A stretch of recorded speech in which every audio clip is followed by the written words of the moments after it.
अस्सलाम वालेकुम वरहमतुल्लाहि वबरकातुहू। आज एक अमल देने जा रहा हूँ, मुजर्रबुल मुजर्रब अमल है। हसद के लिए बहुत सारे लोग कहते हैं कि लोग हमसे जलते हैं, हसद करते हैं, जिसकी वजह से फिर हमारे मामलात रुकते हैं। तो उसके लिए आज बेहतरीन सा अमल दे रहा हूँ। एक तो ये सूरह फलक और सूरह नास, ये तीन तीन मरतबा सुबह शाम पढ़ा करें।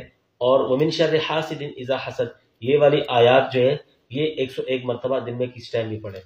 और अगर हसद की वजह से आपके मामलात रुक गए हों या आपकी परेशानी हो गई, बंदिशें पड़ गई हों, तो फिर आप एक काला धागा लेकर पाँव की अंगूठी से पकड़कर ऐसे लेकर आए और पूरा पीछे तक लेकर आए, पाँव पीछे, पाँव की लास्ट तक, और फिर वहां से तोड़ दें। और उसके बाद उसको रख के, और उसके बाद फिर हमारे इजाज़त के साथ जो है मौलाना इमरान की इजाज़त से मैं इसको जला रही हूँ या जला रहा हूँ, और उसको जलाएं। इंशाअल्लाह रज़ीज़ जितने भी हसद की नज़र होगी, जितनी भी बंदिशें होंगी, अल्लाह के हुक्म से टूट जाएगी। इजाज़त लाजमी लें, शेयर करें अपने दोस्त अहबाब के, ताकि उनको भी फ़ायदा हो और ज़्यादा से ज़्यादा लोग उसको देख सकें। अस्सलाम वालेकुम वरहमतुल्लाहि वबरकातुहू।